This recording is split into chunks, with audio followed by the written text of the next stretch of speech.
Set 1 morning শিফটে তোমাদের যাদের পরীক্ষা ছিল তোমাদের প্রশ্নপত্রে যে MCQ 2 মার্কস রয়েছে তোমরা প্রশ্ন উত্তরগুলি তোমরা ভালো করে দেখে নাও। একের দাগে যে প্রশ্নগুলি এসেছিল 1 মার্কসের জন্য কর দাগে যে প্রশ্নটি রয়েছে তার সঠিক অ্যান্সার হয়ে যাচ্ছে অর দাগে যেটি প্রথমে রয়েছে, খর দাগে যে প্রশ্নটি রয়েছে তার উত্তর হয়ে যাচ্ছে অর দাগে যেটি রয়েছে, গর দাগে যে প্রশ্নটি রয়েছে তার উত্তর হয়ে যাচ্ছে অর্থাৎ PAN।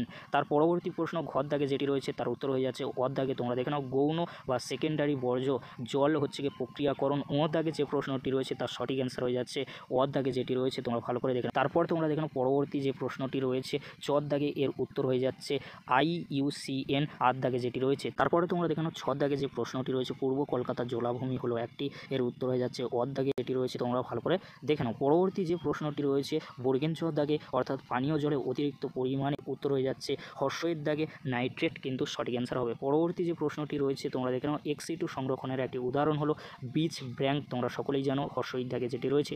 তারপরে তোমরা দেখে নাও ইয়র দাগে যে প্রশ্নটি রয়েছে সঠিক অ্যান্সার হয়ে যাচ্ছে মোট সংখ্যা হলো 36টি। এবারে তোমরা দেখে নাও দুইয়ের দাগে যে 2 মার্কসের প্রশ্নগুলি এসেছে সমস্ত প্রশ্ন আমাদের দেওয়া সাজেশন থেকে তোমরা 100% কমন পেয়েছো। প্রশ্নগুলো তোমরা ভালো করে দেখে নাও, আমি আলোচনা করছি না। আর 3 নম্বর দাগে যে কোনো 4টি প্রশ্নের উত্তর দাও। এখানে যে 5 মার্কসের 5টি প্রশ্ন এসেছিল তোমাদের পরীক্ষার সমস্ত প্রশ্ন কিন্তু আমাদের দেওয়া সাজেশন থেকে তোমরা কমন পেয়েছো, তোমরা একবার হলেও মিলিয়ে দেখে নিতে পারো। এই ছিল আজকের আলোচনা। তোমাদের পরীক্ষা কেমন হয়েছে অবশ্যই তোমরা কমেন্ট বক্সে জানিও।